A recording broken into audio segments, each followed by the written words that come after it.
The doors of the great hall burst open, and the cold night wind rushed in before Cale Draven did. His boots struck the stone floor like thunder, and every wolf in the room lowered their eyes. Alira Vance stood at the center of the hall, her hands shaking, her healer's robe stained with the blood of a girl she had tried to save only hours before. "You poisoned my sister," Cale said, his voice low and terrible. "I would never," Alira answered. "I was trying to save her. You have to believe me." "Believe you?" Cale's eyes, gold and furious, swept over her. "My sister lies in her bed, unable to breathe on her own, and you were the last person to give her anything to drink." Around them, the pack elders whispered. Alira searched the crowd for a single friendly face, and found none. She had always known her place among the Blackthorn pack was small, but she had never imagined it would end like this. Accused, alone, with the one man the fates had marked as her true mate standing over her like a judge who had already decided her fate. "Test the herbs," she begged. "Test everything in my hands. You will find nothing but medicine." Cale did not answer her plea. Instead, he turned to his guards. "Escort her to the border. She is no longer welcome in this pack." A gasp rippled through the hall. Banishment was rare, and banishment of a mate was almost unheard of. Even the elders, who feared their king, exchanged uneasy looks. But no one spoke against him. No one ever did. Alira felt the world tilt beneath her feet. "Cale," she whispered, using his name, instead of his title, for the first time in her life. "I am your mate. The bond does not lie, even if you believe I do." For a moment, something flickered behind his eyes, a shadow of doubt, quickly buried. "The bond can be wrong," he said. "It has been wrong before." She did not know what he meant by that, and there was no time to ask. The guards were already moving toward her, their hands firm but not unkind, as if even they understood something was deeply wrong with this night. She did not resist. She had learned long ago that resistance only made things worse for someone with no power and no allies. As they led her through the corridors of the pack house, past portraits of Draven kings long dead, Alira thought of the years she had spent quietly loving a man who barely noticed her existence, until the mate bond pulled them together 3 months earlier. She thought of the nights he had visited her small cottage at the edge of the territory, of the warmth in his voice when no one else was listening, of the promise he had made her under the summer stars that he would one day present her to the pack as his Luna. All of that dissolved into ash the moment his sister fell ill. The border came into view faster than she expected, a simple line of old stones marking the edge of Blackthorn land. Beyond it lay the human world, vast and indifferent, a place she had visited only a handful of times in her life. The guards stopped at the boundary. "This is as far as we go," one of them said, his voice apologetic. "I am sorry, Alira. I never believed the accusations." "Then why does no one speak for me?" she asked, though she already knew the answer. "Because the king has spoken," the guard said simply. "And no one defies the king."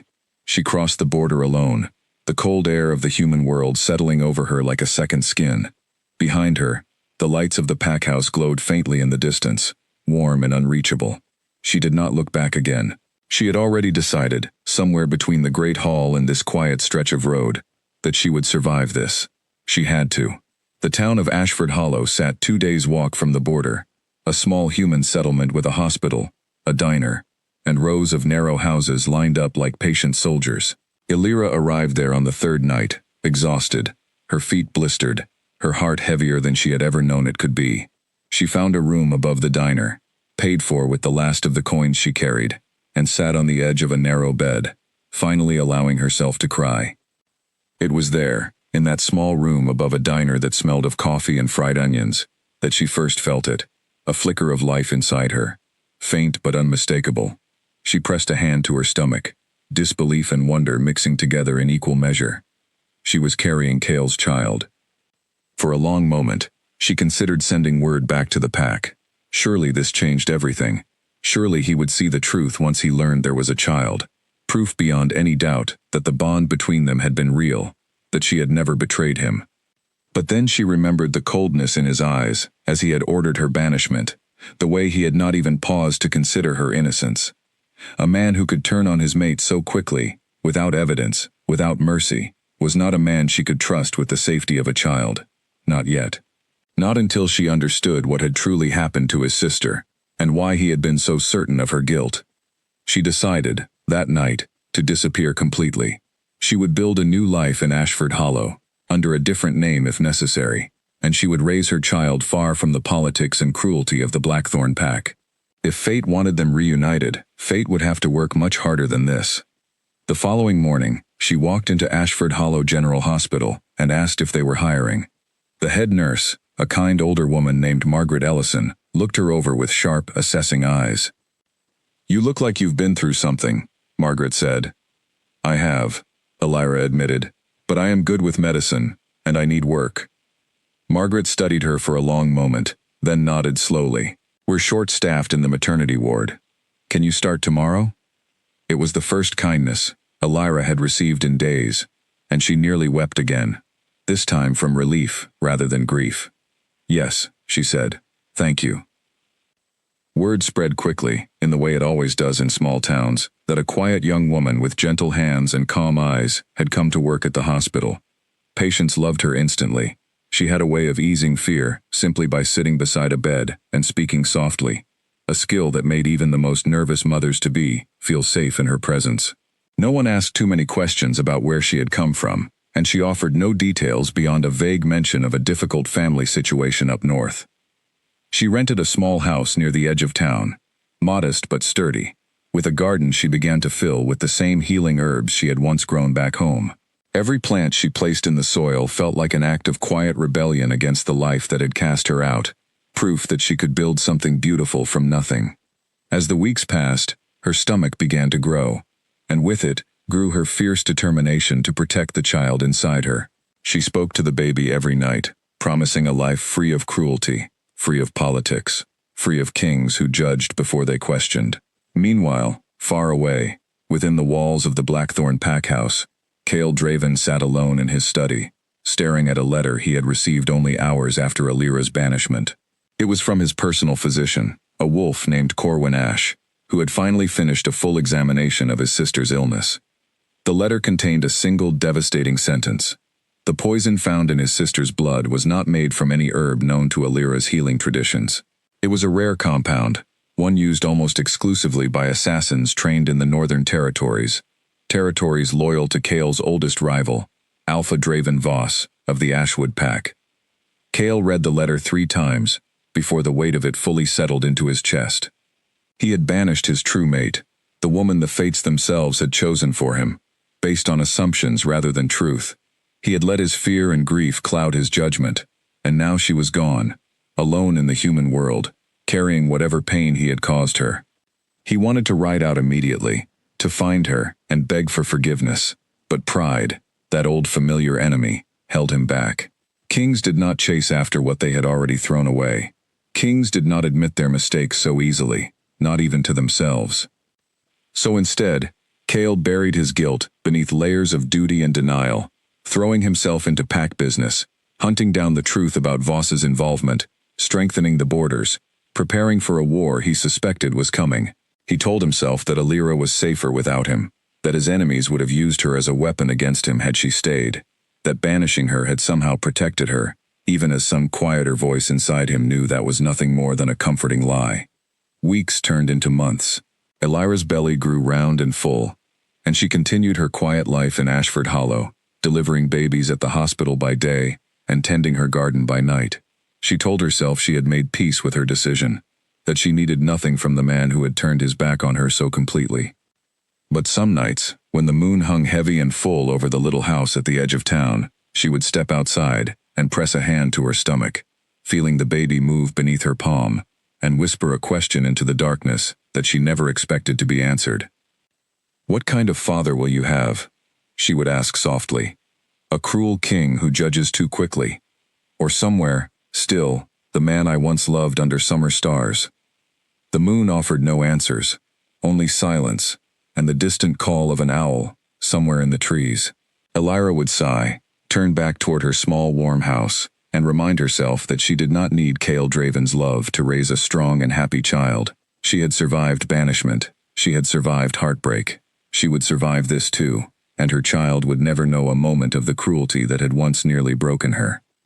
She did not yet know that her child would carry more of Cale inside him than mere blood, a mark of royal power so rare that its presence alone would one day shake the foundations of the Blackthorn pack and force even the most stubborn king to finally face the truth he had been running from since the night he banished the only woman fate had ever chosen for him.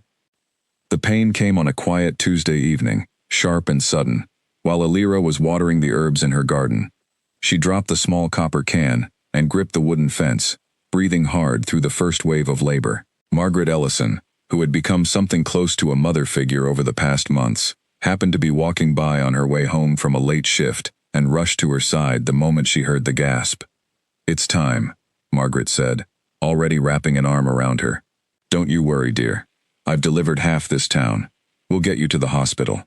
The drive to Ashford Hollow General felt endless, each bump in the road sending fresh pain through Alira's body. She gripped the door handle and breathed the way she had taught countless nervous mothers to breathe, though none of that preparation made the reality any easier. By the time they reached the maternity ward, her contractions were close together, and the nurses on duty recognized her instantly, rushing to prepare a room. Hours passed in a blur of pain and effort. Margaret stayed by her side the entire time, holding her hand, wiping sweat from her forehead, murmuring encouragement in a steady voice that helped anchor Alira through the worst of it. When the final push came, just after midnight, the room fell into a brief, breathless silence, before a new cry filled the air, strong and clear. "A boy," the doctor announced, placing the infant gently on Alira's chest. A healthy, strong little boy. Alira looked down at her son for the first time, and every ounce of pain and exhaustion melted away in an instant. He had a thick tuft of dark hair, the same shade as his father's, and when he opened his eyes briefly, she saw a flash of gold, so familiar it made her breath catch in her throat. "Hello," she whispered, tears sliding freely down her face. "Hello, my little one. I am so glad you are finally here." She named him Ronan, a name she had once heard her grandmother use for a hero in an old pack legend, a name that felt strong and gentle all at once, just like she hoped her son would grow to be. What Alira did not know, what none of the human nurses in that quiet hospital room could possibly have understood, was that Ronan's first cry had carried something far more significant than the ordinary sound of a newborn. Woven through that cry, invisible to human ears, was a faint pulse of energy, ancient and unmistakable to anyone trained to sense it, a signature belonging only to the true-born heirs of the Draven royal bloodline. 3 towns away, in a modest trading post nestled along the border between human and pack territories, an old wolf named Alden Marsh felt that pulse ripple through the air like a stone dropped into still water. Alden had once served as an emissary for the Blackthorn pack decades earlier, before retiring to a quiet life running his small shop. His senses, though dulled by age, were still sharp enough to recognize royal energy when it passed through the world. He set down the ledger he had been reviewing and turned toward the window, staring out at the darkened road as if he might see the source of the pulse standing there. It had come from the direction of Ashford Hollow, faint but unmistakable, the unique resonance of true Draven blood. "After all these years," he murmured to himself, "a new heir walks the earth, and no one in the pack even knows he exists." Alden considered ignoring what he had felt. He had left pack politics behind long ago, content with his simple life among humans, uninterested in the schemes and struggles of Alpha Kings and their endless rivalries. But loyalty, once given, rarely faded completely, and Alden had sworn an oath decades earlier to serve the Draven bloodline faithfully. He spent that night wrestling with his conscience, and by morning, he had made his decision. He penned a careful, coded letter, one that would only make sense to someone familiar with the old emissary codes, and sent it by courier toward the Blackthorn pack house, addressed not to Cale directly, but to Corwin Ash, the pack physician, a man Alden trusted to handle sensitive information with discretion. Back in Ashford Hollow, Alira spent her first days as a mother in a haze of exhausted happiness, learning the rhythm of Ronan's needs, marveling at how quickly he had become the center of her entire world. Margaret visited often, bringing meals and baby clothes, fussing over the newborn with the warmth of a grandmother, and slowly, Alira allowed herself to believe that perhaps her life could be simple and good after all, even without the pack, even without Cale. She watched Ronan sleep in the small crib she had built with her own hands, his tiny chest rising and falling steadily, and she made a quiet vow. She would protect this child from everything that had hurt her, The cruelty of quick judgment, the cold politics of pack power, the heartbreak of loving someone who could turn against her so easily. He would grow up strong, kind, and free. She had no way of knowing that a single letter, written by an old wolf she had never met, was already making its way toward the very man she had sworn to keep her son away from. 3 days after Alden's letter was sent, it reached Corwin Ash's hands, delivered quietly by a courier, who knew better than to ask questions about coded messages meant for pack physicians. Corwin read the letter twice in the privacy of his study, his brow furrowing deeper with each pass. The message was brief but unmistakable in its meaning. A pulse of true Draven energy had been felt near Ashford Hollow, consistent with the birth of a royal heir. The timing, Corwin quickly calculated, matched almost perfectly with the months since Alira's banishment. Corwin sat back in his chair, his mind racing through the implications.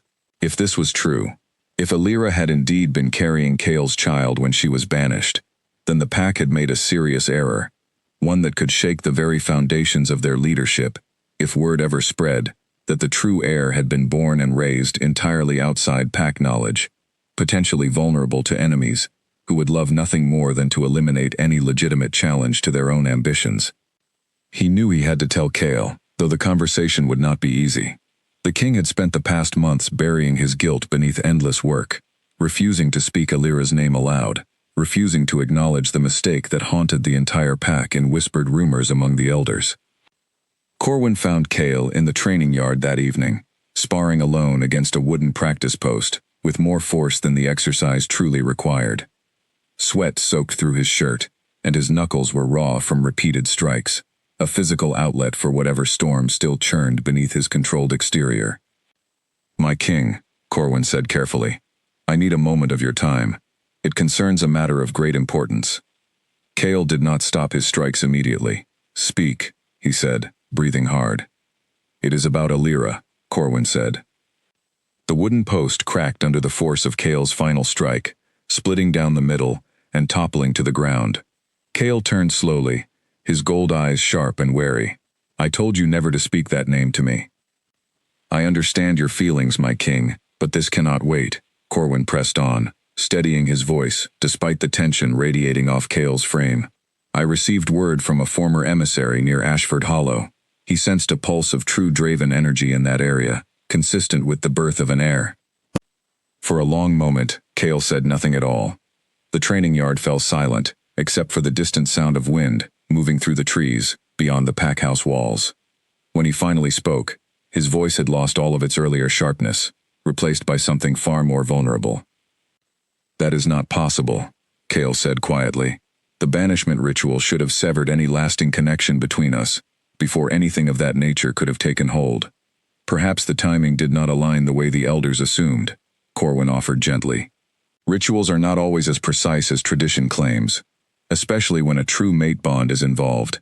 If she was already carrying your child before the banishment took effect, the ritual would have had no power to undo what had already begun." Cale's jaw tightened, and his hands curled into fists at his sides.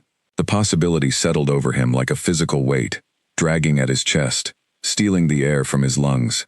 A child, his child, born into the human world, completely unaware of his royal heritage, completely unprotected from whatever dangers might seek him out, should word ever spread of his existence. "I need confirmation," Cale said finally, his voice rough. "I will not act on the word of a retired emissary alone, no matter how trusted he once was." "Of course," Corwin said. "I will send word, requesting more details, and I will personally verify the resonance myself, if you wish me to travel there." Cale was quiet for a long moment, staring at the broken post scattered across the training yard, a strange symbol of the control he had always prided himself on maintaining, now lying in splintered pieces at his feet. "No," Cale said finally. "I will go myself." Corwin blinked in surprise. "My king, that is a significant risk. If rivals learn you have left the territory to search for a possible heir, they may use the opportunity to move against the pack, or worse, against the child himself, before you even reach him." "I know the risk," Cale said, his voice hardening with sudden resolve. "But I have already failed that woman, and whatever child she may be carrying once. I will not fail them again, by sending someone else in my place." while I hide behind these walls." Something in his tone left no room for further argument. Corwin bowed his head in acknowledgement, recognizing the shift in his king's demeanor, a shift he had not seen since long before Elira's banishment, since before grief and suspicion had hardened Cale into the cold ruler he had become. That night, as Elira sat quietly in her small house, nursing Ronan by the soft glow of a single lamp, she felt an unexplainable chill move through her, as though something distant had shifted in the world, something that would soon change everything she had worked so hard to build. She held her son a little closer, pressing a gentle kiss to his forehead, and whispered the same promise she had made countless times since his birth. "Whatever comes," she murmured, "I will protect you." She did not yet know that the king she had once loved, the man who had cast her out without a second glance, was already preparing to leave his kingdom behind, in search of the very child sleeping peacefully in her arms. Cale left the packhouse before dawn, dressed in plain human clothing that felt strange against his skin, after years of wearing the formal attire befitting an alpha king. He took only Corwin with him, choosing speed and discretion over the large guard he usually traveled with. The fewer people who knew about this journey, the safer both Elira and the child would be, until he understood the full scope of what he was walking into. The road to Ashford Hollow stretched long and quiet, winding through forests and small human towns that Cale had rarely bothered to notice before. He found himself studying every detail as they traveled, the modest houses, the tired but content faces of the people going about their lives, wondering which of these quiet towns might be the one hiding the family he had cast aside. "You have not spoken more than a few words since we left," Corwin observed on the second day of travel, as they rested briefly near a stream to water their horses. "What is there to say?" Cale answered, staring at his own reflection in the rippling water. "I banished an innocent woman. I let my own grief and fear turn me into exactly the kind of ruler my father always warned me never to become." "You were grieving your sister," Corwin said gently. "Grief makes fools of even the wisest among us." "That is not an excuse," Cale said sharply. "A king who cannot separate grief from justice has no right to rule at all." Corwin said nothing further, recognizing the truth in his king's harsh self-assessment, and the two continued their journey in contemplative silence. Meanwhile, back at the Blackthorn packhouse, word of Cale's sudden and unexplained absence had begun to spread among the elders, sparking exactly the kind of unrest Corwin had feared. Among those who noticed the king's disappearance was Draven Voss, the rival alpha whose poison had nearly killed Cale's sister months earlier. Voss maintained several spies within Blackthorn territory, loyal informants who reported even the smallest shifts in pack activity. "The king has left his own lands," one such spy reported to Voss within hours of Cale's departure. "No guard, no announcement. Only his physician accompanies him." Voss, a broad-shouldered wolf with cold, calculating eyes, leaned back in his chair and considered this information carefully. "Where is he headed?" "South, toward the human territories, toward a town called Ashford Hollow." Recognition flickered across Voss's face. He had heard whispers, faint and unconfirmed, that the healer Cale had banished months earlier had settled somewhere in that region. If Cale was traveling there now, personally, without his usual guard, there could only be one reason significant enough to justify such risk. "The healer bore him a child," Voss murmured, almost to himself. "That fool banished his own heir, without realizing what he was casting away." A slow, dangerous smile spread across his face. An unprotected heir, hidden away in human territory, represented an opportunity Voss had not dared to hope for. If he could eliminate that child before Cale secured him within Blackthorn walls, he would remove any future challenge to his own ambitions of eventually absorbing Blackthorn territory into his growing influence. "Send our best trackers," Voss ordered, quietly. "I want to know everything about this child before Cale Draven does anything to protect him." Unaware of the danger already stirring in his direction, Cale and Corwin continued their journey toward Ashford Hollow, arriving on the outskirts of town just as the sun began to set on the fourth day of travel. The town looked exactly like countless other human settlements they had passed, unremarkable and quiet, giving no outward indication that it now held the most important secret in Cale's entire life. "How do you intend to find her?" Corwin asked as they walked their horses down the main road, passing small shops beginning to close for the evening. "The same way you sense the pulse of royal energy," Cale said, I will feel her presence the moment I am close enough. The bond has never fully disappeared, no matter how much I tried to convince myself otherwise these past months. They found lodging at a small inn near the center of town, and Cale spent that first night pacing the length of his room, restless and unable to sleep, waiting for morning so he could begin his search in earnest. Every instinct in his body told him Alira was close, closer than he had allowed himself to hope during the long journey south. The following morning, Cale left the inn alone, before Corwin had even woken, drawn by an invisible thread pulling him steadily through the quiet streets of Ashford Hollow. He passed the diner, the small shops, a modest school where children's laughter drifted through open windows, until he found himself standing outside Ashford Hollow General Hospital, his heart pounding with a certainty he could not fully explain.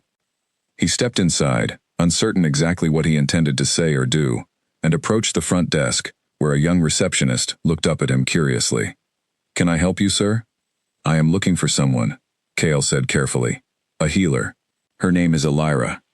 The receptionist's expression shifted slightly, a flicker of recognition crossing her face. "You must mean Nurse Vance. She works in our maternity ward, though she is not scheduled again until tomorrow morning." Every muscle in Cale's body went still. She was here, not just somewhere in this town, but working, living, building an entire life within these walls, a life he knew absolutely nothing about. "Do you know where I might find her today?" he asked, working hard to keep his voice steady. The receptionist hesitated, clearly uncertain about sharing personal information with a stranger, but something about the quiet desperation in Cale's expression seemed to soften her caution. "She lives on Willow Lane, near the edge of town. Small house with a garden out front. You can't really miss it this time of year. The flowers are quite something." Cale thanked her and left the hospital immediately, his heart hammering against his ribs as he made his way toward Willow Lane, following directions that felt less like a map and more like an invisible thread finally pulling taut after months of painful distance. He found the house exactly as described, small and neat, surrounded by a garden bursting with colorful blooms and neat rows of herbs he recognized instantly from his own pack's healing traditions. Alira had always loved growing things, he remembered suddenly, a small detail from their brief months together that came rushing back with painful clarity. He stood at the edge of the property for a long moment, gathering the courage to approach, when the front door opened, and Alira stepped out onto the porch, a small bundle wrapped carefully in a blanket, cradled against her chest. Time seemed to stop entirely. She looked exactly as he remembered, yet somehow different too, older in ways that had nothing to do with the passage of months, harder around the edges, in a way that told him exactly how difficult these past several months had truly been for her. And then she looked up, and their eyes met across the small garden, and Cale watched the color drain completely from her face. "You," Alira whispered, her arms tightening protectively around the bundle in her arms. "What are you doing here?" Cale took a hesitant step forward, his gold eyes locked on the small blanket she held so carefully against her chest, feeling a pulse of energy so strong and unmistakable that it nearly brought him to his knees right there in her front garden. "Alira," he said, his voice breaking slightly on her name for the first time in months. Is he? He could not finish the question, could not force the words past the overwhelming rush of emotion crashing through him, but he did not need to. The truth was already written plainly across Alira's frightened, defiant face, confirmed beyond any doubt by the powerful resonance of royal blood calling out to him from the small bundle in her arms. "Stay away from us," Alira said, backing toward her door, her voice shaking but firm. "You lost the right to know anything about my life the moment you banished me without a single question about my innocence." "Please," Cale said, and there was nothing kingly left in his voice at all, only raw, desperate honesty. "Please, just let me explain. Let me make this right." Alira's hand tightened on the doorframe, torn between the urge to flee inside and slam the door against everything he represented, and some small, stubborn part of her that still remembered the man who had once looked at her like she was the only good thing in his entire world. "You have 5 minutes," she said finally, her voice cold as winter stone, "and they had better be the most honest 5 minutes of your entire life." Cale stood at the edge of Alira's garden, his heart pounding harder than it ever had during any battle he had faced as king. 5 minutes. That was all she had granted him, and every word he chose now would determine whether he had any chance of repairing what his own pride and grief had shattered months earlier. My sister nearly died, he began, forcing himself to speak plainly rather than hiding behind excuses. When Corwin told me the poison in her blood came from a rare compound, I panicked. I convinced myself it had to be you, because you were the last person near her, and because a part of me, some old fear I never fully understood, made it easier to believe you had betrayed me than to accept that someone within my own pack might have been responsible. That is not an explanation, Illyra said, her arms still tight around Ronan. That is a confession of exactly how quickly you decided I meant nothing to you. You are right, Cale admitted, and the admission seemed to cost him something deep and painful. I was wrong. Completely wrong. The poison came from the Northern Territories, tied to Draven Voss, not to anything you ever touched. Corwin discovered the truth only hours after I banished you, and I have carried that knowledge like a wound ever since. Illyra's expression flickered, something like disbelief mixing with old, unhealed pain. Hours after, she repeated slowly. You knew almost immediately that I was innocent, and still you let me walk into the human world alone, pregnant, with nothing. Cale flinched at the word pregnant, confirmation finally spoken aloud between them. I did not know about the child, he said quietly. I swear to you, Illyra, I had no idea. If I had known, I would have come after you the very same day. Would you have? Illyra asked, her voice sharp with years of doubt compressed into a single question. Or would your pride have kept you exactly where it kept you for the past several months, buried in your pack house, refusing to even speak my name? The accusation landed with brutal accuracy, and Cale had no honest defense against it. He had let pride silence him for months, even after learning the truth of his mistake, even after guilt had begun eating away at him night after night. I do not have a good answer for that, he admitted. I can only tell you that I am here now, and that the moment I learned there might be a child, nothing in this world could have kept me from finding him. Illyra studied him carefully, searching his face for any trace of the manipulation or cruelty she had feared she might find, but found instead something raw and unguarded, an honesty that unsettled her more than any excuse could have. His name is Ronan, she said finally, her voice softening only slightly. He was born 6 weeks ago. Cale's breath caught as he looked at the small bundle in her arms, close enough now to see a tuft of dark hair, and one small hand curled against the blanket. May I? He began, then hesitated, uncertain whether he had any right at all to ask. Illyra's jaw tightened, old anger warring visibly with the undeniable fact that this man, whatever his failures, was Ronan's father. After a long, tense silence, she stepped forward, just slightly, allowing Cale a closer view, without fully surrendering her protective distance. Cale looked down at his son for the first time, and something inside him that had been frozen and hardened for months finally cracked wide open. Ronan's small face was so achingly familiar, the shape of his eyes, the stubborn set of his tiny jaw, undeniable proof of exactly whose blood ran through him. He is beautiful, Cale whispered, his voice thick with emotion he had not allowed himself to feel in a very long time. Illyra, I am so sorry. Words will never be enough, but I am asking you, please, let me try to make this right. Making this right will take far more than an apology in my front garden, Illyra said, though her voice had lost some of its earlier hardness. You banished me, in front of the entire pack. You humiliated me, terrified me, and forced me to build an entirely new life, alone, in a world I barely understood. An apology does not undo any of that. I know, Cale said. I am not asking you to forget what happened.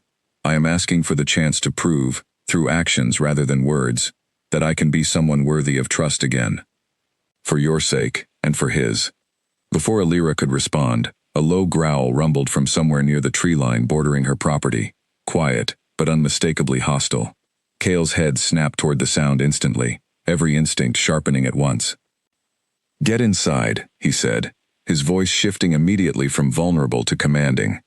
What is it? Illyra asked, though she was already moving toward her door, years of instinct honed by pack life, responding automatically to the warning in his tone. I do not know yet, Cale said, positioning himself between Illyra and the tree line, but whatever it is not friendly. A figure emerged from the shadows of the trees, tall and lean, wearing an expression of cold satisfaction that made Cale's blood run instantly cold with recognition. He knew this wolf, one of Voss's trackers, a scout he had encountered once before during tense negotiations between their two packs years earlier. Alpha Draven, the tracker said, his voice mocking rather than respectful. How fortunate, finding you here as well.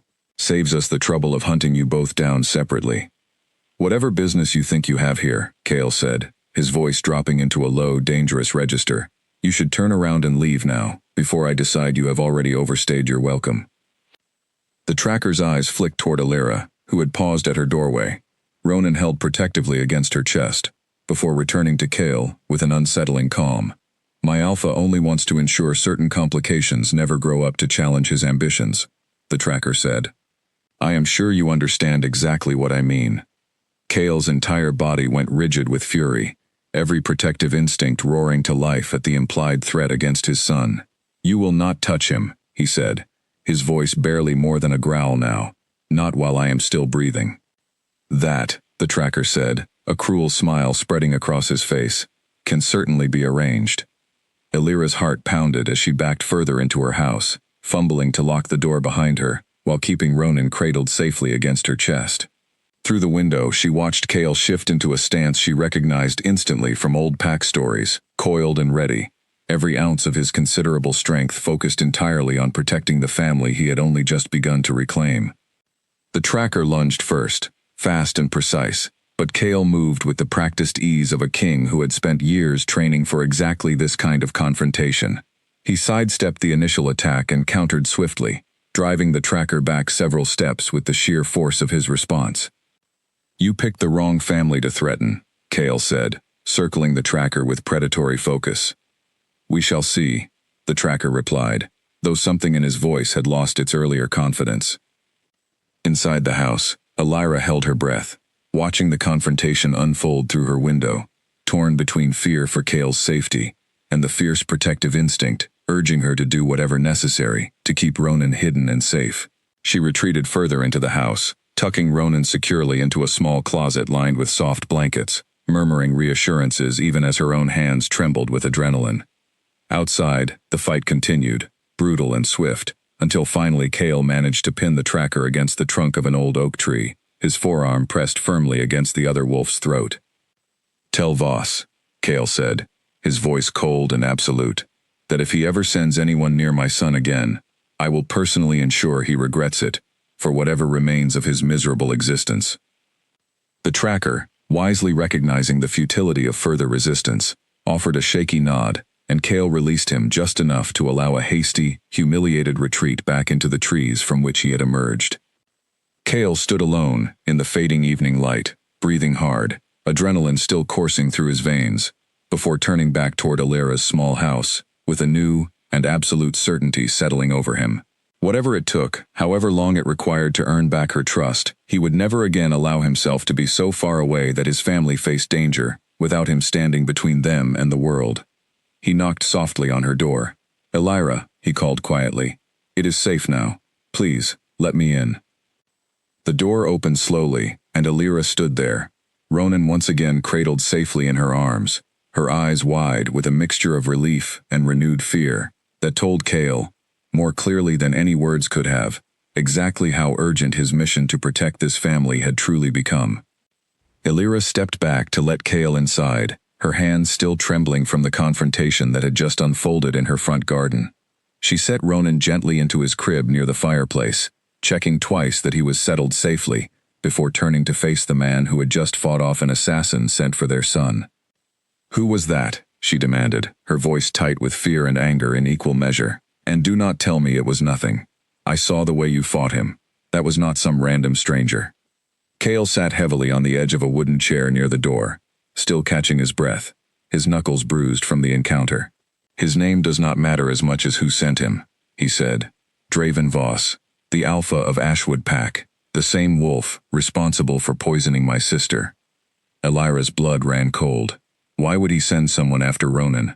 He does not even know we exist. He knows now, Cale said grimly. My absence from the pack house did not go unnoticed. Voss has spies everywhere, and the moment word spread that I had left without my usual guard, he likely guessed exactly why. An unprotected heir, born outside the pack, would represent the perfect opportunity for a rival like Voss to eliminate a future threat, before that threat ever had the chance to grow into one. So my son is in danger because of your pack politics, Elira said, her voice rising with fresh anger. Because of a war between two kings that has absolutely nothing to do with him. He is in danger because he is my son, Cale corrected gently, though he understood the distinction mattered little to her in this moment.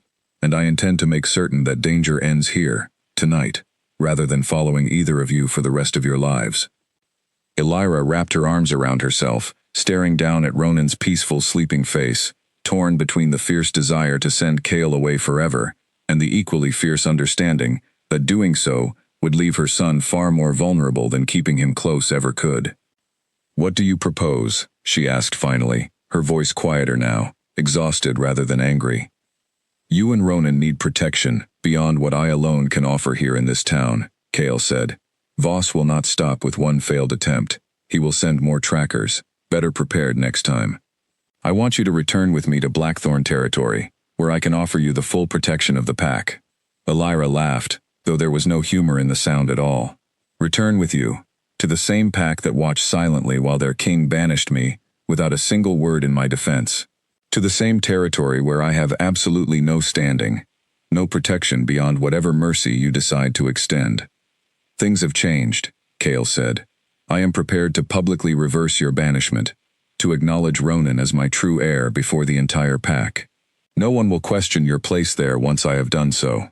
And if I refuse," Elira asked, watching him carefully, "if I decide I would rather take my chances alone than trust you with my son's safety again." Cale's expression grew solemn, weighted with the gravity of everything at stake. "Then I will stay here, in this town, for as long as it takes to ensure Voss never gets close enough to threaten either of you again. I will not force you back to a place that caused you so much pain. But I am asking you, please, to consider that Ronan's safety may depend on resources and protection that only the full strength of the pack can truly provide." Elira was quiet for a long moment, weighing his words against months of hard-won independence, against the fierce pride that had carried her through banishment and childbirth entirely alone. She thought of Margaret, of the small hospital that had given her purpose, of the modest but peaceful life she had built with her own two hands in this quiet town. And then she thought of the tracker's cold, calculating eyes, of how easily he had spoken about eliminating complications, as though her son's life meant nothing more to him than an inconvenient obstacle standing between Voss and his ambitions.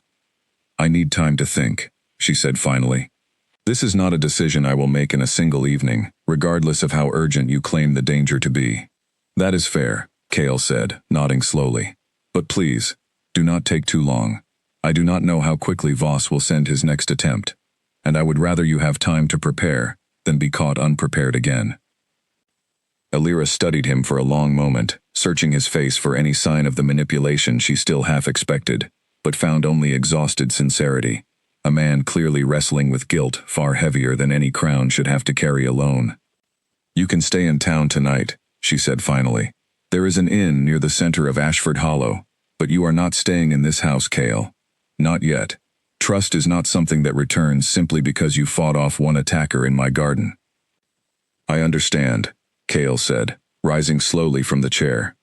"I will not push you further than you are willing to go.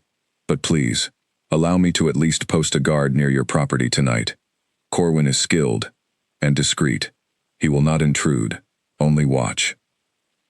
Elira considered this request and found it reasonable enough to accept. Fine, but only him, and only outside. Cale nodded, relief flickering briefly across his features before he moved toward the door. He paused there, looking back once more at Ronan's sleeping form in the crib, and something in his expression made Elira's chest tighten with an emotion she was not yet ready to examine too closely. "Thank you," Cale said quietly, "for keeping him safe all this time, for raising him with the kind of love he deserved, even after everything I put you through."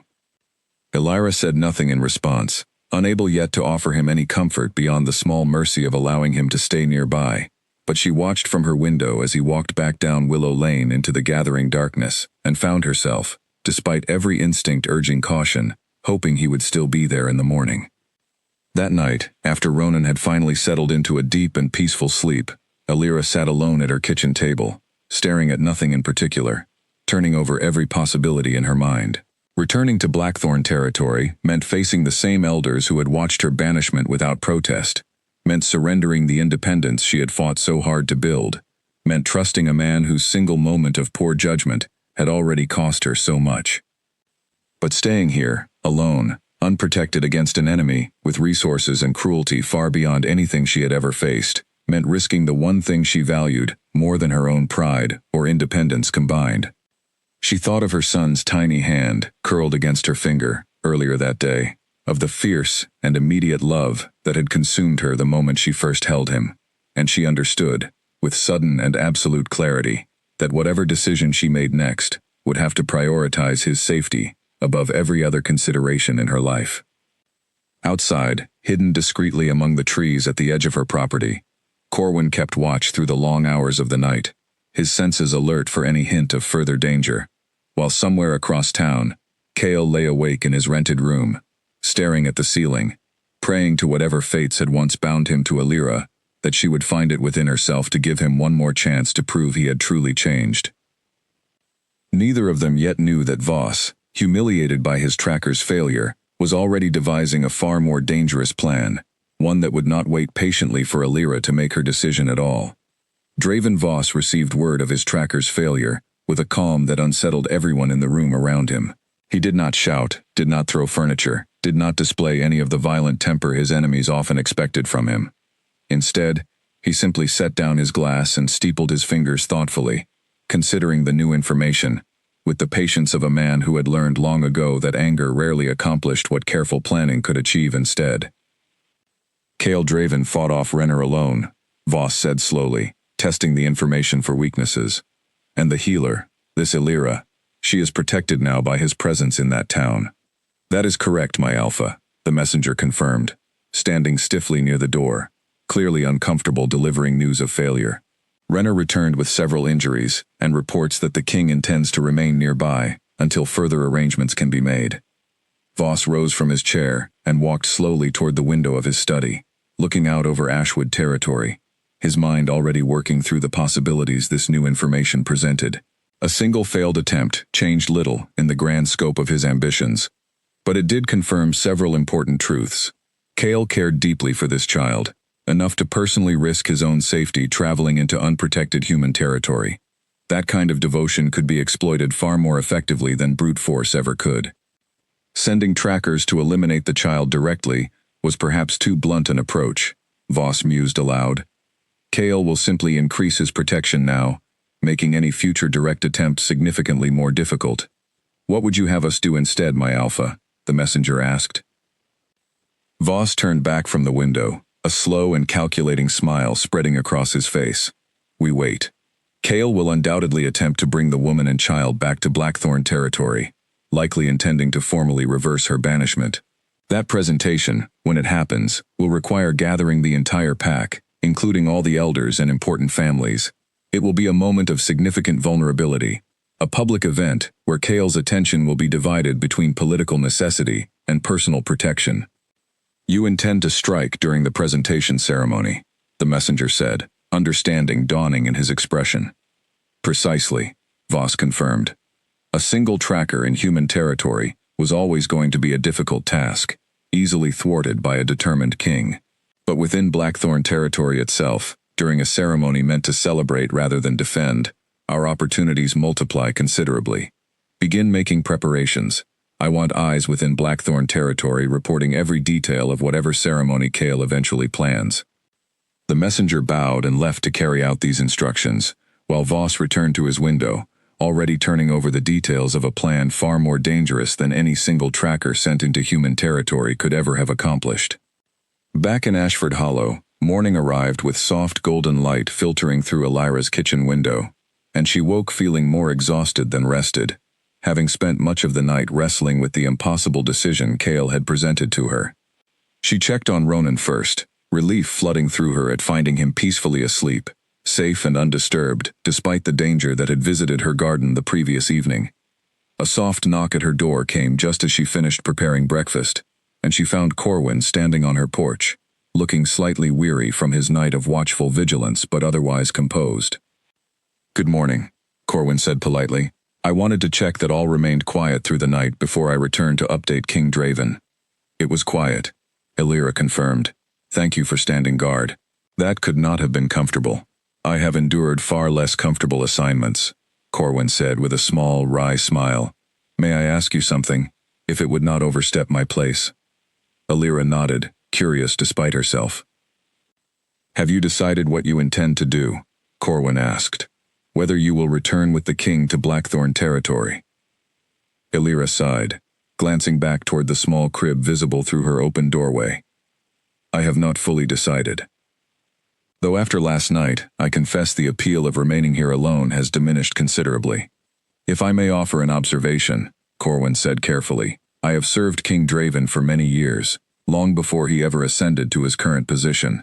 I watched him grow from a somewhat reckless young wolf into the king he is today, and I will admit, the past several months since your banishment have changed him in ways I did not expect. Changed him how? Illyra asked, genuinely curious, despite her lingering wariness. He stopped smiling entirely, Corwin said simply. He worked himself nearly to exhaustion, refused every attempt by the elders to arrange future alliances or marriages, and carried himself like a man serving a sentence rather than ruling a kingdom. I do not say this to excuse what he did to you. Nothing excuses that, but I do believe his remorse has been genuine, consistent, and entirely without performance for anyone's benefit but his own conscience. Illyra absorbed this information quietly, uncertain how much comfort to take from the testimony of a man clearly loyal to Cale, regardless of his failures.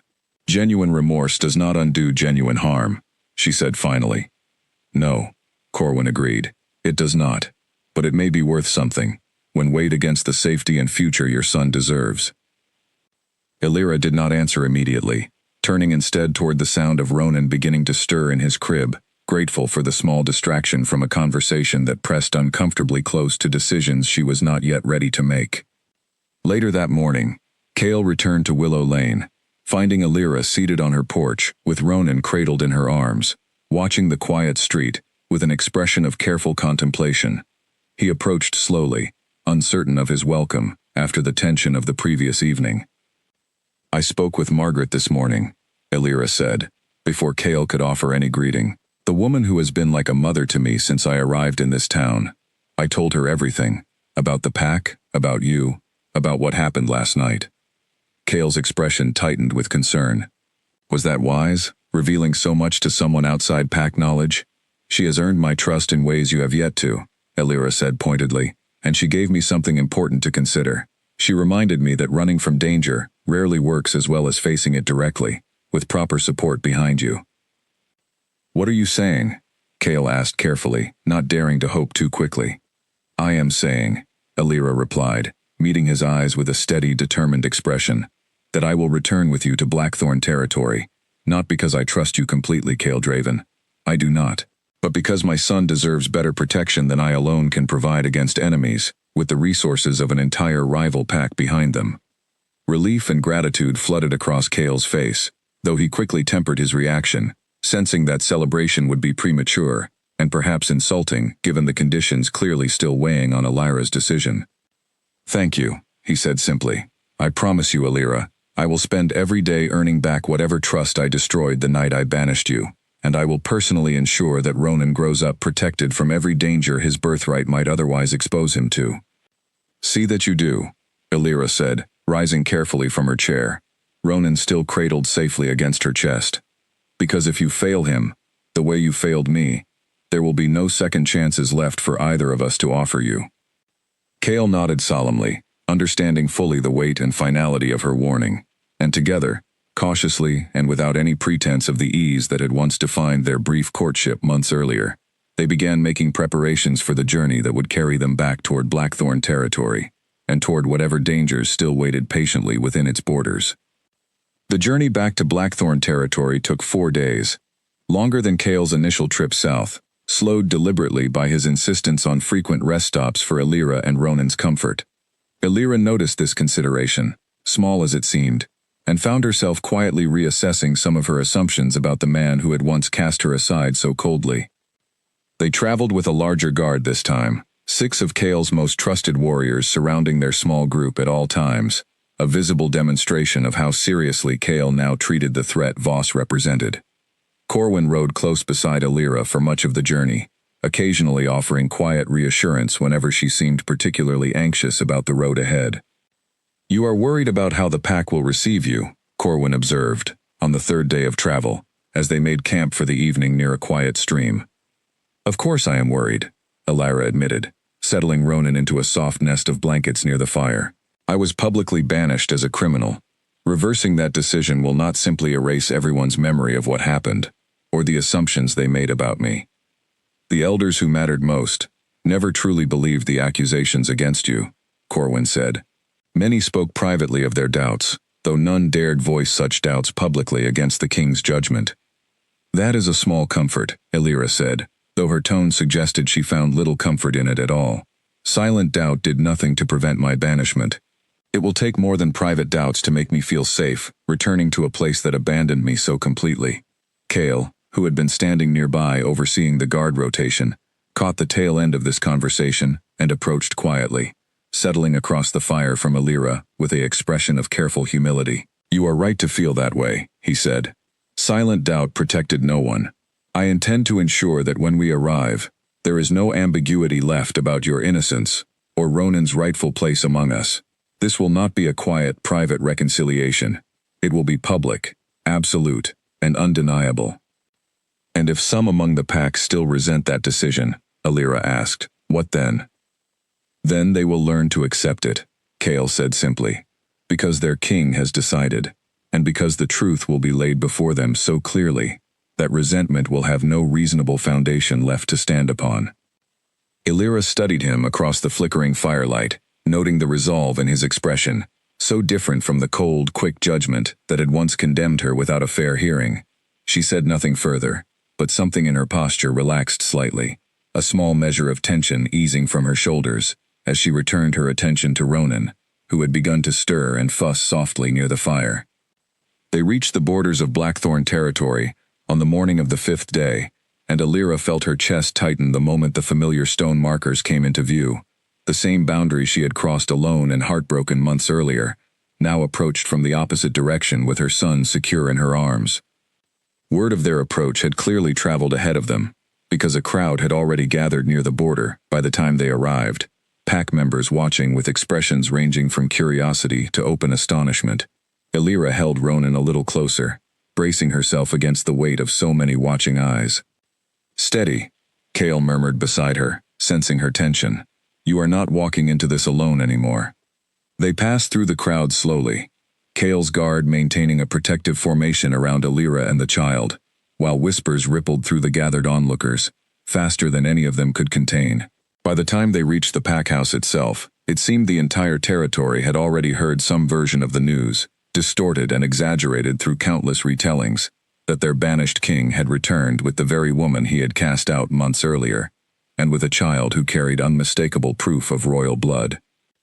Inside the great hall, the same hall where Alira had once stood accused and alone, Cale called for an immediate gathering of the elders, refusing to wait even a single day before beginning the process of setting matters right.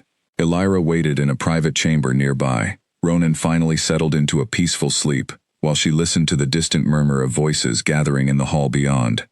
Margaret's advice echoed in her mind during those tense minutes of waiting. Running from danger rarely works as well as facing it directly. She straightened her shoulders, smoothed the front of her traveling dress, and reminded herself that she had survived banishment, childbirth, and an assassin's attack entirely alone. Whatever awaited her in that hall could not possibly be worse than what she had already endured. When the doors finally opened and she was called forward, Alira walked into the great hall with her head held high. Ronan cradled securely against her chest, and found the entire chamber filled to capacity. Every elder and prominent family member present, their expressions a complex mixture of curiosity, uncertainty, and in several faces, unmistakable guilt. Cale stood at the front of the hall, near the same spot where he had once ordered her banishment, and as she approached, he stepped down from the raised platform where the king traditionally stood, an unusual and deliberate gesture that immediately drew murmurs of surprise from the gathered crowd.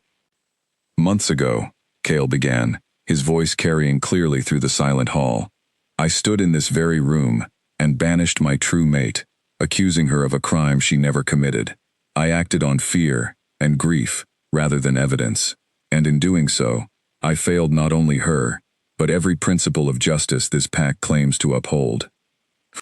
The hall remained utterly silent, every eye fixed on their king as he continued, his voice steady despite the enormity of the admission he was making before his entire assembled leadership. The poison that nearly killed my sister came from Draven Voss and his Ashwood territory, not from Alira Vance. I have known this truth for many months, and my own pride kept me from correcting the grave injustice I inflicted upon an innocent woman who deserved nothing but protection and honor from her king. Whispers finally broke the silence, shock and disbelief rippling through the crowd as the implications of Cale's confession settled over them. Alira stood perfectly still beside him, Ronan stirring slightly in her arms, as though sensing the tension filling the room. Furthermore, Cale continued, raising his voice slightly to reclaim the room's attention, I present to you my true heir, born during Alira's exile, entirely without pack protection or acknowledgement, a child who nearly fell victim to an assassination attempt only days ago, orchestrated by the very same enemy responsible for poisoning my sister. He reached out then, gently taking Ronan from Alira's arms and lifting the sleeping infant for the entire hall to see, a gesture so deliberate and symbolic that even the most skeptical elders leaned forward with undeniable interest. This is Ronan Draven, Cale declared, his voice ringing with absolute conviction. My son, my heir, and proof beyond any doubt of the truth I failed to recognize months ago. I formally reversed the banishment of Alira Vance, effective immediately and without condition, and I ask this pack to join me in welcoming her back not merely as a wronged healer, but as Luna of Blackthorn territory, exactly as fate always intended. The hall erupted into a storm of reaction, some elders rising immediately in support, others exchanging uncertain glances, while Alira watched Cale hold their son before the entire assembled leadership of the pack that had once cast her out, feeling for the first time since her banishment a fragile but genuine flicker of hope that perhaps, despite everything, some measure of justice and healing might still be possible for them all. In the days following Cale's public declaration, life within the Blackthorn packhouse shifted into a strange and delicate new rhythm. Alira was given private quarters near the king's own chambers, though she insisted on separate rooms, unwilling to rush back into an intimacy that months of pain had eroded. Ronan, meanwhile, quickly became the center of attention throughout the pack, elders and warriors alike finding excuses to visit and marvel at the tiny heir whose existence had already reshaped so much within their territory. Not everyone welcomed the change with open arms. A small faction of elders, led quietly by a stern old wolf named Alaric Finch, harbored private doubts about the wisdom of elevating a human-raised child, born entirely outside pack tradition, to the position of true heir. Alaric had long favored a more traditional succession, one that followed established bloodlines without the complications Alira's exile in return now introduced. The boy has never known pack life, Alaric argued during a private council meeting, several days after Cale's announcement. He has spent his earliest months among humans, entirely unaware of his own heritage. How can we be certain he will grow into a leader capable of understanding what this pack truly needs? He is barely 2 months old, Corwin pointed out patiently. No infant, regardless of upbringing, understands leadership at this age. What matters is the blood that runs through him, undeniable, and confirmed by every sense capable of recognizing it. Blood alone has never been sufficient qualification for leadership, Alaric countered. Character matters, values matter, and I remain unconvinced that a child raised in secrecy, by a woman this pack itself once condemned, will develop the values necessary to rule wisely. Word of these private doubts eventually reached Alira, delivered gently by Margaret's letters from Ashford Hollow, who had heard rumors even from her distant vantage point about tensions simmering within Blackthorn leadership. Alira found herself troubled less by the doubts themselves than by the reminder that acceptance, even after Cale's public declaration, would not come easily or automatically. She raised the matter with Cale one evening, finding him in his study reviewing reports from scouts monitoring Ashwood territory for any further signs of hostile movement.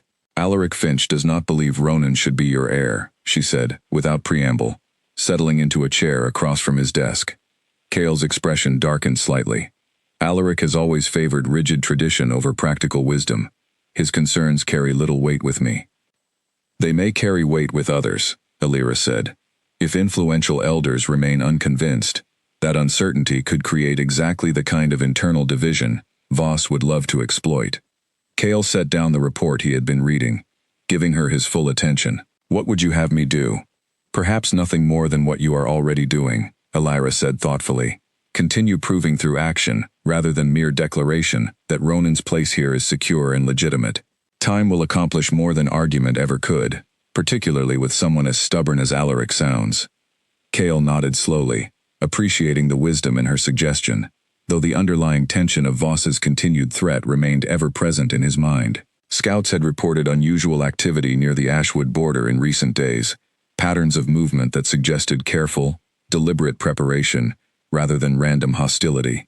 I do not believe Voss has abandoned his ambitions simply because his first attempt failed, Cale admitted. I fear he is planning something larger, something that will require far more caution on our part than a single tracker in human territory. What kind of larger plan? Alira asked, unease creeping into her voice.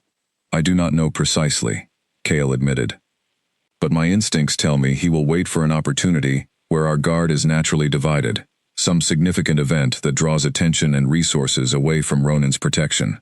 As if summoned by this very concern, Corwin arrived at the study door moments later, his expression grave. My king, forgive the interruption, but I have urgent news.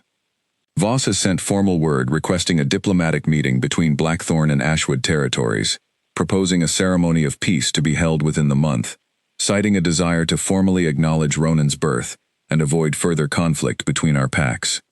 Cale's jaw tightened immediately with suspicion. Voss requesting peace after sending an assassin to kill my son. That request reeks of deception. I agree entirely, Corwin said, but refusing outright risks appearing weak or fearful before the wider pack community, potentially damaging your standing at a moment when internal unity already feels somewhat fragile. Alira listened to this exchange with growing alarm, recognizing immediately the trap being laid before them, an event specifically designed to draw them into exactly the kind of divided vulnerability Cale had just described moments earlier. He wants us to attend this ceremony, Alira said slowly, precisely because it will require gathering large numbers of pack members in one place, creating confusion and distraction that could mask another attempt against Ronan. That is my exact fear as well, Cale said grimly. But refusing entirely may only delay the inevitable, while damaging important diplomatic relationships that this pack has spent generations building. Then we accept, Alira said, surprising both men with her sudden resolve, but we prepare for exactly the kind of treachery Voss intends, rather than walking naively into whatever trap he has designed. Cale studied her carefully, seeing in her expression the same fierce protective determination that had carried her through banishment and childbirth entirely alone, now channeled into strategic thinking rather than simple survival. You have become remarkably skilled at anticipating danger, he observed. I had little choice but to learn quickly, Alira replied. Surviving alone in an unfamiliar world teaches lessons that comfortable pack life never demands. Corwin nodded thoughtfully, already turning over practical considerations. If we accept the invitation, we will need extensive security measures, discreet enough not to appear as open distrust, yet thorough enough to counter whatever Voss truly intends. Then that is precisely what we will arrange, Cale said, resolve hardening in his voice. We will accept this ceremony of peace, and we will ensure that whatever trap Voss believes he has set closes instead upon his own ambitions. Alira felt a chill of anticipation settle over her, understanding fully that the coming weeks would test not only Cale's strategic preparations, but the fragile trust and partnership they were still carefully rebuilding between them, all while an enemy far more dangerous than any single tracker, prepared to strike at the precise moment their guard seemed most likely to falter. The weeks leading up to the ceremony passed in a blur of careful preparation, Corwin coordinating discreet security arrangements, while Cale maintained the appearance of straightforward diplomatic cooperation with Voss's representatives. Alira spent much of this time studying pack protocols, learning the customs and expectations of a role she had never anticipated filling, determined to appear before the assembled leadership of two rival packs, with the confidence and composure befitting a future Luna. The ceremony was to be held at a neutral location, a wide, grassy clearing near the border between Blackthorn and Ashwood territories, traditionally used for exactly this kind of formal gathering between packs seeking to resolve tensions. Both sides would bring limited guards, according to ancient custom, meant to demonstrate mutual trust, though Cale privately arranged additional warriors, positioned discreetly within the surrounding tree line, ready to respond instantly should Voss's true intentions reveal themselves. "Are you certain about bringing Ronan?" Alira asked the night before the ceremony, watching their son sleep peacefully in his crib. "If Voss truly intends treachery, would it not be safer to leave him here, protected within the pack house?" "I considered that option carefully," Cale admitted, "but Voss specifically framed this ceremony as an acknowledgement of Ronan's birth. Arriving without him would raise immediate suspicion and could be perceived as an admission of exactly the fear we are trying to conceal. Additionally, I do not believe even the pack house itself offers complete safety if Voss has agents already embedded among our own people." "That is not a comforting thought," Alira said. "No," Cale agreed, "but it is the honest reality we must navigate. I would rather have Ronan close, where I can personally ensure his protection, than leave him behind, trusting entirely in walls and guards that Voss may have already found ways to compromise." The morning of the ceremony arrived clear and bright, deceptively peaceful weather, for what all three of them understood might become a moment of significant danger. Elira dressed carefully in formal Blackthorn attire, deep green fabric embroidered with silver thread marking her new status, while Cale secured Ronan in a specially designed carrier that kept the infant close against his chest, freeing both his hands should combat become necessary. They traveled to the clearing with a modest guard, exactly as tradition demanded, though Alira noticed Cale's eyes constantly scanning the surrounding trees, alert for any sign of the additional danger they both anticipated. Voss arrived shortly after them, flanked by his own guard, his expression carrying an unsettling calm that did nothing to ease the tension coiling in Alira's stomach. "Alpha Draven," Voss greeted, his voice smooth and cordial, in a way that felt entirely performative. "And this must be the healer whose reputation has traveled so far these past months. And of course the child everyone speaks of with such fascination." "Voss," Cale replied, his tone carefully neutral despite the fury Alira knew simmered beneath his composed exterior. "Let us proceed with whatever formal acknowledgement you intended for this gathering." The ceremony began with traditional exchanges of formal greetings and gifts, each pack presenting tokens of goodwill according to ancient custom, while Alira remained close beside Cale, her senses heightened, watching every movement among Voss's guard for any sign of the treachery they anticipated. It came, when it finally came, with sudden and violent speed. A signal, subtle enough that Alira nearly missed it entirely, a slight movement of Voss's hand, and suddenly several members of his guard shifted position, moving with coordinated precision that immediately betrayed their true purpose. "Now," Cale shouted, and instantly, the warriors he had positioned within the surrounding tree line surged forward, countering Voss's ambush before it could fully unfold. Chaos erupted across the clearing, warriors clashing in fierce combat, while Cale pulled Alira behind him, shielding both her and Ronan with his own body, as he engaged the nearest attacker. "I knew you would attempt something like this," Cale snarled at Voss, who had drawn back from the immediate combat, watching the unfolding chaos with cold calculation, rather than any personal risk to himself. "You always were predictably cautious," Voss replied, though the confidence in his voice wavered slightly, as he watched his ambush fail to achieve the swift, decisive victory he had clearly planned for. Alira, clutching Ronan tightly against her chest, watched with growing alarm as one of Voss's warriors broke away from the main combat, moving with clear intent toward her position, rather than engaging any of Cale's defending warriors. She backed away instinctively, searching for any avenue of retreat, when Corwin appeared suddenly at her side, intercepting the attacking warrior with practiced skill. "Go," Corwin urged, holding the attacker at bay. "Find safety within the tree line. I will hold him here." Alira hesitated only a moment before following his instruction, moving quickly toward the relative safety of the surrounding forest, Ronan cradled protectively against her chest, her heart pounding with fear, even as her training as a healer kept her mind clear enough to think strategically about the safest path forward. Behind her, the battle continued to rage, Kale fighting with fierce determination against increasingly desperate resistance from Voss's warriors, who had clearly expected an easy, overwhelming victory rather than the coordinated defense they now faced. Slowly but unmistakably, the tide of battle began shifting in Blackthorn's favor, Kale's careful preparation proving far more effective than Voss's treacherous ambush. Voss, recognizing the failure of his plan unfolding before him, made a final desperate attempt, breaking away from the main combat and moving directly toward the tree line, where Alira had retreated with Ronan, clearly intent on securing some measure of victory from an otherwise disastrous confrontation.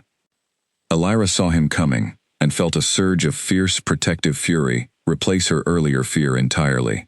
She had survived banishment, childbirth, and an assassin's attack completely alone. She would not allow this man to threaten her son now, not after everything she had already endured to keep him safe.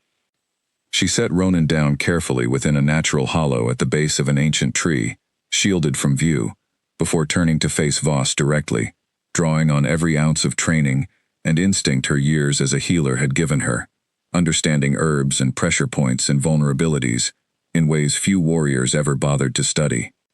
"You will not touch my son," she said, her voice steady despite the danger bearing down on her. Voss laughed, a cold, humorless sound. "A healer believes she can stand against me. A mother," Alira corrected, "who has already survived worse than you." Before Voss could close the remaining distance between them, Kale arrived, having broken free from the main combat the moment he realized Voss's true target, moving with a speed and fury that spoke to every protective instinct a father could possibly possess. He intercepted Voss just before the rival Alpha could reach Alira, and the resulting confrontation was brutal, swift, and utterly decisive. Within moments, Kale had Voss pinned firmly to the ground, the rival Alpha's earlier confidence entirely shattered, replaced by the desperate realization that his carefully planned ambush had failed completely, exposed and defeated by the very family he had sought to destroy. "This ends now," Kale said, his voice cold with absolute finality. "Your ambitions toward Blackthorn territory die here, today, along with whatever remains of your credibility among the packs who will hear exactly how this ceremony truly unfolded." Around them, the remaining combat quickly wound down, Voss's warriors surrendering as their Alpha's defeat became undeniable, while Alira retrieved Ronan from his hiding place, holding her son close, tears of relief and exhaustion finally breaking free after the terrifying ordeal they had all just survived together. In the weeks following Voss's defeat, word spread quickly across every pack territory that the treacherous Alpha of Ashwood had attempted a cowardly ambush during what was meant to be a formal ceremony of peace, only to be decisively defeated by Blackthorn's king and the fierce courage of the very woman and child he had sought to destroy. Rather than damaging Blackthorn's standing, the entire affair only strengthened Kale's reputation among the wider pack community, portraying him as a leader willing to protect his family with unwavering determination, while exposing Voss's treachery for all to witness. Voss himself was stripped of his position by his own pack elders, unwilling to continue supporting an Alpha whose reckless ambitions had brought such humiliation upon Ashwood territory. A new, more reasonable leadership took his place, quickly seeking peaceful terms with Blackthorn, rather than risking further conflict with a king who had proven both his strength and his strategic wisdom so thoroughly. Back within Blackthorn territory, Alaric Finch, who had previously voiced such strong doubts about Ronan's suitability as heir, found himself reassessing his position entirely after witnessing Alira's fierce courage during the ambush, standing her ground against Voss himself to protect her son. He approached Kale privately, several days after the confrontation, his expression carrying an unusual humility. "I owe you both an apology," Alaric said, addressing Kale and Alira together during a quiet meeting in the Packhouse Gardens. "I questioned whether the child raised outside pack tradition could ever develop the character necessary for leadership. I did not consider that his mother's courage and wisdom might prove far more valuable than any traditional upbringing could provide." "Apology accepted," Alira said graciously, though her tone carried a firmness that made clear she would not forget the doubt so easily either. "Perhaps in time, you will come to trust not only my son's bloodline, but the values I intend to raise him with.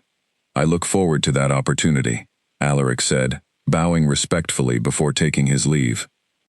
As the pack slowly settled into a new, more stable rhythm following Voss's defeat, Illyra found herself spending increasing time with Cale, not merely as necessary partners in Ronan's protection, but gradually rediscovering the connection that had first drawn them together many months earlier, before grief and suspicion had torn them apart so completely. One quiet evening, several weeks after the ceremony, Cale found Illyra in the same garden she had begun cultivating near her new quarters, tending to herbs and flowers with the same careful dedication she had shown in her small house back in Ashford Hollow. Ronan lay nearby in a soft basket, watching the movement of leaves overhead with wide, curious eyes. "You have made this garden beautiful," Cale observed, settling onto a bench near where she worked, "much like the one you left behind." "Some things are worth building again," Illyra said, "even after everything that tried to prevent them from existing at all." Cale was quiet for a moment, watching her continue her careful work among the plants. "I know that trust between us will take considerable time to fully rebuild," he said finally.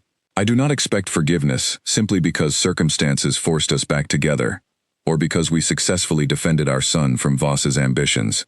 I understand that healing, from what I did to you, cannot happen on any timeline, except the one you determine for yourself." Illyra paused her work, looking at him directly for a long moment. "You have shown me, through action rather than mere words, exactly the kind of change I needed to witness before I could consider trusting you again. Fighting for Ronan, standing beside me during genuine danger, humbling yourself before the pack elders to admit your mistakes publicly. These are not small things, Cale. But they are not everything either," Cale acknowledged. "No," Illyra agreed. "They are not everything, but they are a genuine beginning, and I find myself, despite every reason I might have to remain guarded, willing to continue building something real between us, for Ronan's sake, and perhaps, in time, for our own sake as well." Cale reached out slowly, giving her every opportunity to pull away if she wished, and gently took her hand in his own. Illyra did not withdraw, allowing the small, significant gesture to stand as quiet acknowledgement of the fragile trust they were both working to rebuild. Months passed, turning slowly into the changing seasons, and Ronan grew steadily stronger and more curious about the world around him, entirely unaware of how close he had come, on more than one occasion, to losing everything before his life had truly begun. Illyra formally accepted her position as Luna of Blackthorn territory. During a ceremony held that following spring, the entire pack gathered to witness a celebration entirely different from the fear and accusation that had once defined her final moments within these walls. Cale stood beside her throughout the ceremony, watching as the elders who had once condemned her without question now offered genuine respect and admiration for the woman who had survived banishment, protected her son against powerful enemies, and ultimately proven herself far stronger and wiser than anyone within the pack had initially given her credit for being. "I promise you," Cale said quietly to her during a private moment amid the ceremony's celebrations, "that I will spend every day for the rest of my reign earning the trust I once so carelessly threw away. You and Ronan will never again face danger or judgment without me standing firmly beside you." Illyra smiled, a genuine, unguarded expression that had been slowly returning to her features over the recent months of careful healing between them. "See that you keep that promise," she said, "because this pack, and our son, deserve a king who leads with both strength and humility, rather than pride alone." "They will have exactly that," Cale assured her, "for as long as I am fortunate enough to call you both my family." As the celebration continued around them, warriors and elders and ordinary pack members alike raising their voices in genuine joy, rather than the fearful silence that had once characterized Cale's rule, Illyra looked down at Ronan, sleeping peacefully in her arms, despite the festivities surrounding him, and felt a profound and settled peace finally take root within her heart. The road that had brought them here had been marked by cruelty, exile, danger, and painful uncertainty, but it had ultimately led to something genuinely worth protecting. A family rebuilt from the ashes of terrible mistakes, a pack learning to value courage and wisdom over quick judgment and blind tradition, and a future heir who would grow up knowing, without any doubt, exactly how fiercely and completely he was loved by both of his parents. Cale Draven, once known throughout every territory as a ruthless and unforgiving king, had finally learned the harder, more valuable lesson that true strength lay not in swift punishment or unquestioned authority, but in the humility to admit mistakes, the courage to make amends, and the unwavering devotion required to protect and cherish the family fate had given him, even after he had once, in a moment of terrible weakness, nearly thrown it all away forever.